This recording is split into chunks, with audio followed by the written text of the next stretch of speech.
Let me take you guys back to a time in my life over 10 years ago, so over a decade ago from today, where I was dealing with all kinds of crazy symptoms in my brain. Literally every type of weird thing you can think of when it comes to your brain and like brain health in terms of migraines, brain fog, weird tinglings throughout the body, loss of ability to focus, loss of ability to learn new things, loss of ability to comprehend or have like a cognitive processing thing. Like there was a delay in like processing. If I was talking to someone, I wouldn't be able to pick it up right away.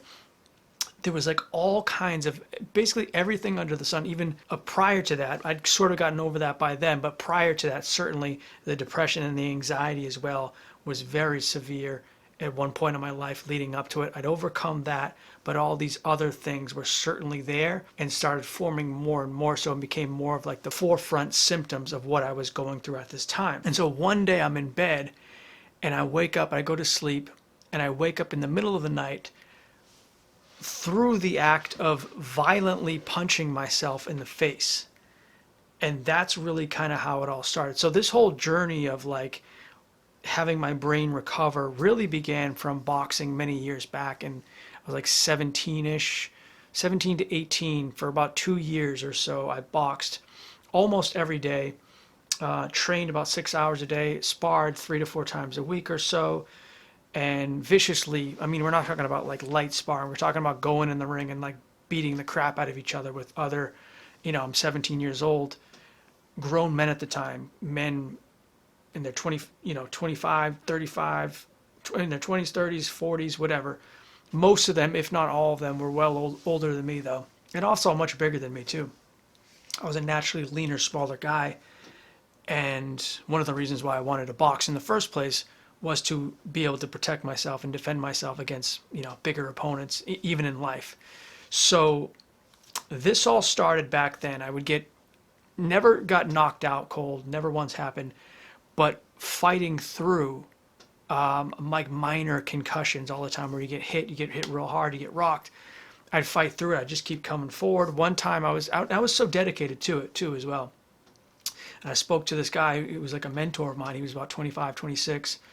Really cool guy. This guy named Josh. He was an older boxer. He'd been really, really good amateur. He'd had like 50, 60 fights, and he maybe lost like one or two of them. Like he was super, super talented, very, very good.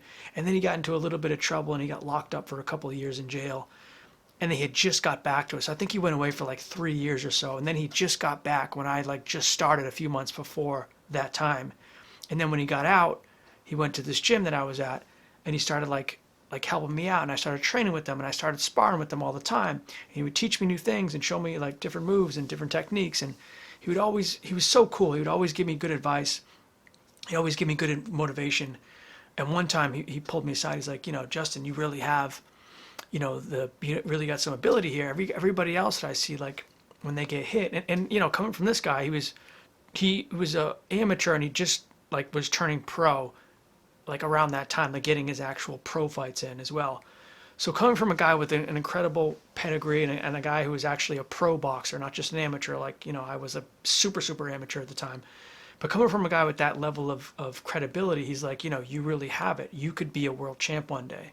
And in boxing, there's like 50 world champs for every division. So, take it with a grain of salt. But even still, coming from him, it meant like the world to me. Like he really saw something in me. He's like, you have something in you, because every time you get hit, every time I hit you, every time I see you get hit by other guys you're sparring with, you never back up. You never take a step back. You always just dig down deeper and come forward. And he would say things like that to me regularly. And I was like, and I just felt incredible when he would say these things. But in the back of my mind, even back then at a young age, I knew it was kind of around that time I started, kind of really thinking, because I was constantly walking around with headaches, that honestly, as much as I wanted this thing, I wanted to be a champ. I wanted to impress my, older mentor, Josh. I wanted to impress my trainer. I wanted to, keep fighting and beat more people in some of the amateur fights I had. I knew in the back of my mind I couldn't do it. It just, some people have it, some people don't. And as much as I tried to appear like I had it, and I think I fooled Josh, or maybe in a sense I did have it in a way, but I didn't have it fully. I couldn't do it because I was going to bed almost every night with a raging headache. And I'd wake up in the morning and I'd still have a headache. And I'd go into training and I'd still be fighting through all these days of training with headaches. And I'd go into spar and I'd still have headaches. And I just like foolishly let this go on for way longer than it should have. And honestly, if I had a different approach and I rested more in between the spars, or in between first started getting the headaches, I probably could have lasted a lot longer and been way better off in the long term. I still don't think I would have ever been like championship level, but I could have been way healthier in terms of my brain health. But long story short, when I did quit after a couple of years, I already had, but I developed continually incredible headaches. Like I said, cognitive processing ability was way down. My learning ability was way down. My ability to focus in class and school was way, way down. I couldn't learn new things. I couldn't sit there. Even reading a book was super, like, incredibly tough to do during this time. And then a couple of years later, I got into a wrestling match with a friend, and accidentally got like this concussion, knee to the face, knee to the nose, which led to a post-concussion thing. It was like and it wasn't even, it was kind of like a minor thing. It didn't hurt, but then this concussion thing came on later, and it lasted like 6 months and wiped me out. And from that point forward, my brain was super sensitized, and I don't know exactly what was going on, but fast forward a couple more years, I was about 25 or so, 24, 25, 26, around that area, is when I started getting this thing called REM behavioral disorder. And REM behavioral disorder is when somebody violently acts out their dreams. And in my case, I was violently punching myself in the face almost nightly for many, many months. And I was doing this obviously not intentionally, because I'd wake up and the punch I would give myself alone would give me a headache that would last weeks at a time. And then I'd wake up the next night and do the same thing. And it was like, when people start to do this, something is severely wrong with their brain. Oftentimes, there's different studies, and who knows exactly what the numbers are, but generally speaking, people will cite in the studies, it's anywhere from 80 to 95% of the time when someone gets REM behavioral disorder, RBD, they develop a Parkinson's-like condition, multiple system atrophy, Parkinson's, Lewy body, one of those ones, within about 5 to 10 years after the onset, the beginning of the symptoms of REM behavioral disorder. And so when I looked this up, I was obviously absolutely petrified. Like, I really needed to figure out what was going on with my brain and need to figure it out fast. Because if I didn't, in my mind, something major is coming down the road within a couple of years. It's basically the perfect example of the canary in the coal mine. This REM behavioral disorder, which is happening in my sleep, and oftentimes the sleep, when your sleep is messed up, it's often a real good trigger or a good idea of something that's coming down the line, because the brain and the sleep are so important. The sleep is so important for your brain and tells you a lot about your brain health in general. So from that point forward, I was on a mission to figure this thing out. I started going to all kinds of doctors, neurologists, started getting all kinds of tests, MRIs, EEGs. There's one where they put this electrical thing to test for like MS or ALS, and it's basically like the most, I forget the exact test, I can look it up at some point, but it's basically the most uncomfortable test. It like shocks all your nerves throughout your body to see if they're working okay. Super, super arduous, like horrible test to go through. Had a couple MRIs, and consulted with literally dozens of doctors during this time. And then also, I didn't get any answers from them. Like, they had no idea what was going on. They could say, maybe it's this, maybe it's that. It could be like a pre-Parkinson's thing. We don't really know because you're so young. It's so rare, and you don't really have any of the other like prototypical Parkinson's-like symptoms. So we really don't know. But they obviously knew it was something, and it was something major, but they just couldn't figure out what it is. And oftentimes, it's a guessing game anyways. So consulted multiple ones. They tried to just throw like, I think prescribed multiple different like SSRIs and like benzodiazepines just to kind of calm things down in the brain, like sort of calm all the neurotransmitters and stuff, because oftentimes it's an overfiring or a misfiring of neurotransmitters, which is causing the RBD type of thing.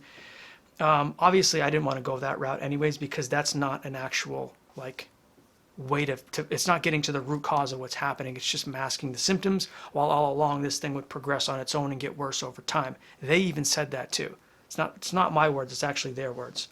So rather than doing that, I started going to all different types of like different doctors, like naturopathic doctors, functional doctors, alternative doctors. I tried all types of different treatments that they had, tried all types of different programs and diets and all kinds of supplements and everything under the sun that you could possibly think of. If I researched it, I looked it up, I would go after it and try it. I also at the time had one of the #1 men's podcasts in the world, and a very, at one point it was a top 20 health podcast in the world, which was the cool thing though. And it was actually, and I've revealed this before, but one of the reasons why I love the show so much is because it gave me access to all the top doctors around the world. And I interviewed some of the most impressive genius doctors you could think of. And guys with IQs literally like in the 200 range, or guys with some of the biggest podcasts or profiles you could think of on social media. If you look them up, they probably were on my show at some point, or I consulted with them at some point to try to figure this out. And again, many of them, although super great guys, geniuses in their own right in a lot of ways, that doing their own thing, none of them could figure out exactly what was going on. Some of them did have some good advice though, like a few of them actually did have some good ideas. And I don't want to take anything away from some of the good help that even just a little tiny help would help me along the way. But again, I wasn't getting any answers. I wasn't figuring out any solutions, and I was pretty much stuck for a few years there when things were going really, really bad. And when I mean really bad, I mean RBD almost nightly, to the point where I was having to tie down my hands with rope. I'd put a weight at the end of the bed and have a string, and then I'd put a watch around both of my wrists and tie that tight. So every time I'd try to lift my arms up, they'd get stuck here. If in the middle of the night I tried to punch myself, it would get stuck. So that's how I had to stop myself from punching myself. I did that for many years. I had to sleep like that. And I got used to it. It was really bad at first, but I did get used to it, and it wasn't as bad once I kind of got familiar with that system. So that was one thing that helped, but in the process of being in the middle of that was absolutely horrible. And then in the beginning of trying to like figure out what was going on, and before I came up with that system on my own of like tying my arms down, I was getting like hypnic jerks where I couldn't fall asleep. And then I was getting like insomnia because I was worried about the RBD and punching myself. So I was getting hypnic jerks where every time I would try to fall asleep, I'd wake myself up, I'd jerk myself awake. And then I was getting insomnia because I was so like messed up with my sleep. This lasted so many months over like a long period of time. I think it aged me years, like literally took away years of my life going through this process. And then the worst of the worst was probably the fact I was getting migraines. Every single time, the most innocuous thing like slamming a door shut, or if I used to play pool. I mean, I can play now, but I had to quit for many years, where I'd play pool and like billiards, when you hit the stick and you hit the ball and you hit like the other, like to break it, especially in the beginning, but the other ones weren't as bad, but in the beginning you got to kind of give it a good whack. Giving it a whack like that would cause something that would go up to my nerves and into my brain and trigger a migraine that would last weeks at a time, like severe migraines that would last weeks. And when I would get these migraines, I would just feel so down and like depressed and like overwhelmed. And I knew it wasn't like just like how I was feeling. It was literally like an inflammation in my brain that was causing all my positive neurotransmitters to go way down. And it was just the worst experience imaginable.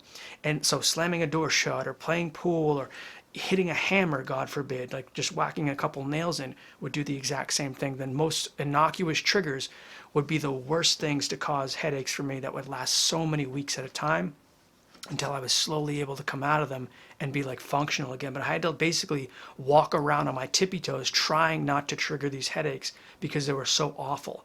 And dealing with this was just so crippling at the time. And that lasted several long years before I was really able to figure out exactly what was going on. And then one day, when I was on social media, I had just finished trying out a new thing that I thought was going to work. I studied some of the doctors, some of these guys I didn't interview, but some of the ones I was following sort of from afar, all the keto experts at the time, these doctors who were so, they had the impressive resumes, they had all these things talking about how great keto is and how when your brain runs on ketones, it's so much effective and it can help with this and it can help with that. And people have tried it for all these different things. And it was the rage. This was about 9 years ago, something like that.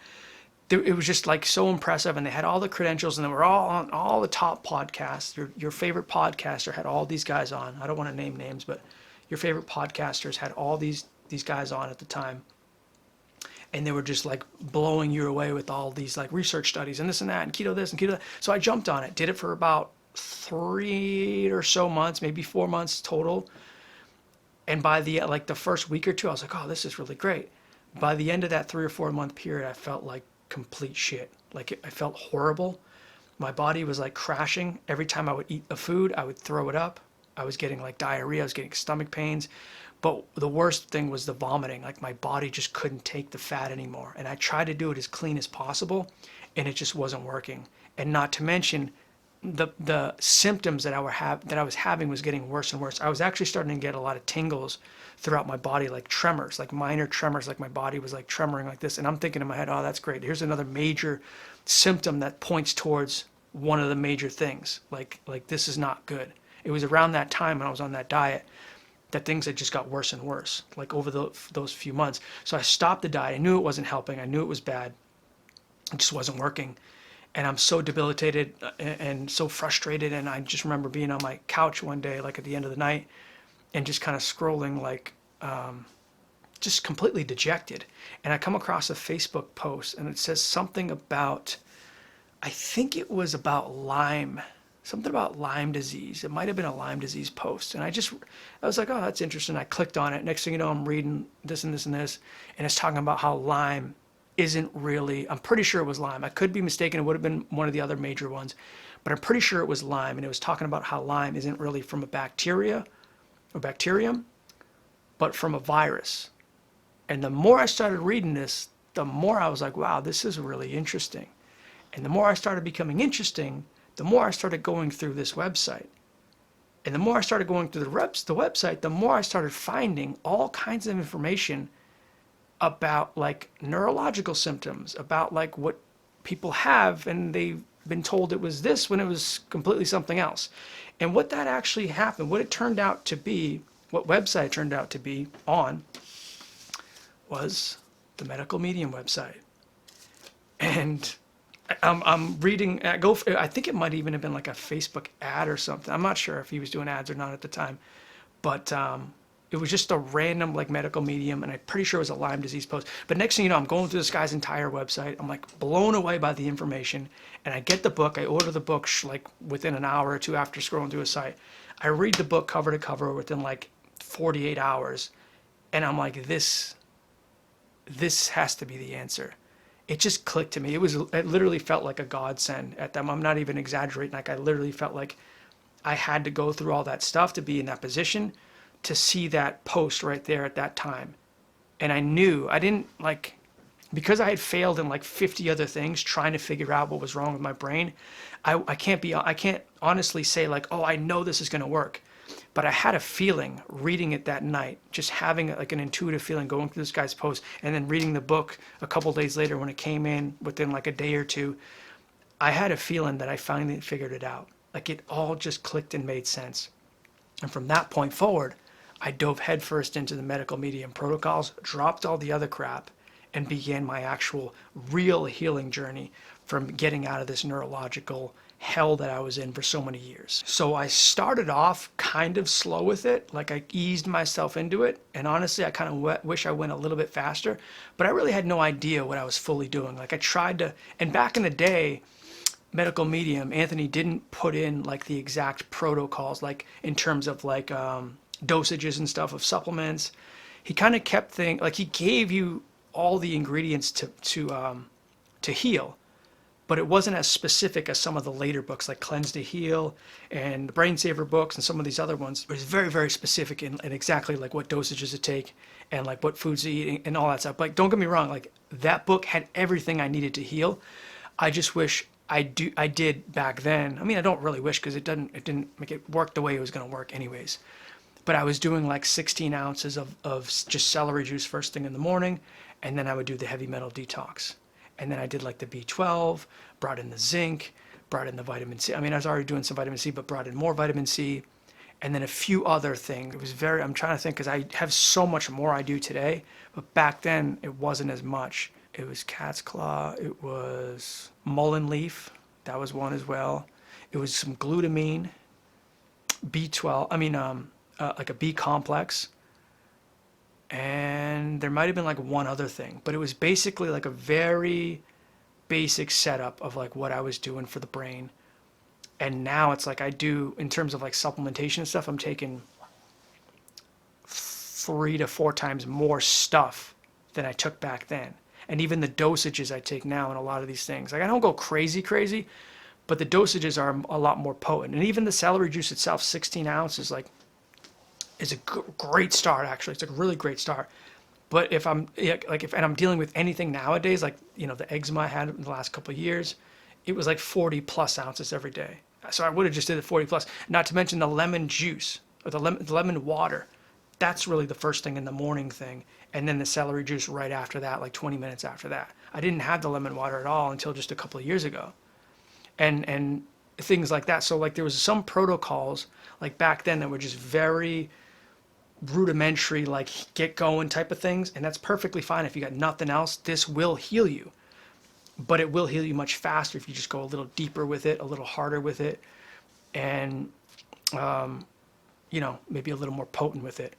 So there's nothing wrong with that though, but that healed me. It took about 6 months of raw fruits and veggies, basically just all fruits and vegetables raw for the first 6 months.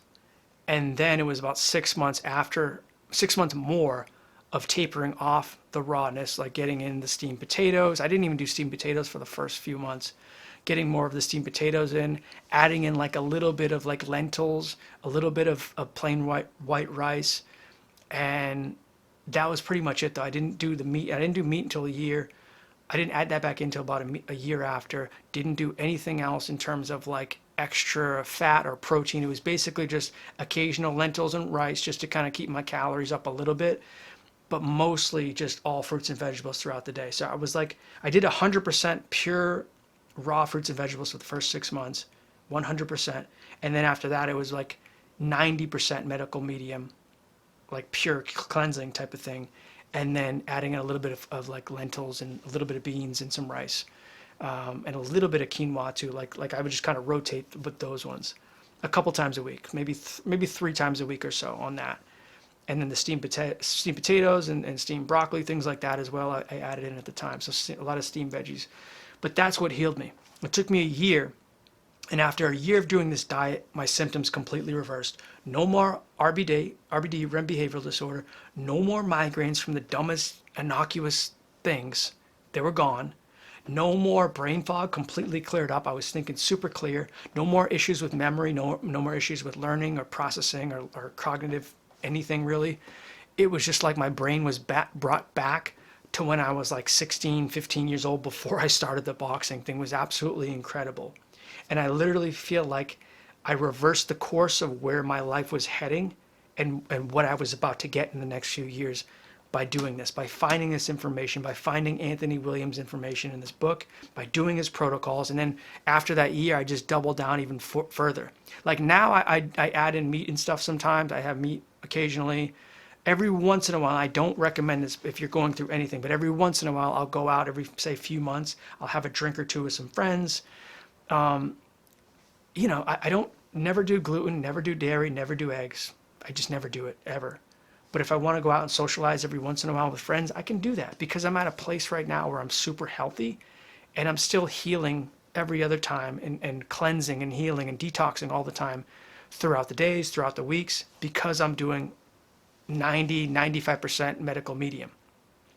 And so like I'm at a place now where I can actually enjoy life to the absolute fullest and appreciate like everything I can do now that I couldn't do years ago, or even a couple years ago when I had to go through, my process with eczema and overcoming that. That's another video as well. You can make sure you check that one out, the full story of how that came about. But it's like an incredible place when you can live life normally and actually do things that you want to do. Because when you're in suffering, when you're going through the worst of the worst, when you're in hell, when you're on Mattress Island, as Anthony calls it, there's nothing worse than that. There's no worse feeling than seeing your friends and your family going out and living and doing what they want to do while you're stuck in the house and you're miserable and you're sick and you can't do things because you're too weak to get out of bed. It's horrible. I know exactly how it feels. I've been through it myself, and it literally is like being in hell. But there is a way out. There is a way to heal. When you're going through something, you really got to dive into it though fully and commit to healing. It's not an overnight process. It's not even like a week or two process. It depends on what you have, but it's usually at least a month or two, typically more like 3 to 6 months to reverse something. And in severe cases, like in my case, in this instance, it's more like a year or so. But the thing is, you can heal. If you commit to healing and you commit to doing these things, these protocols, and following them to the T, you absolutely can and you will heal. And that's my message to you today, is believe in this.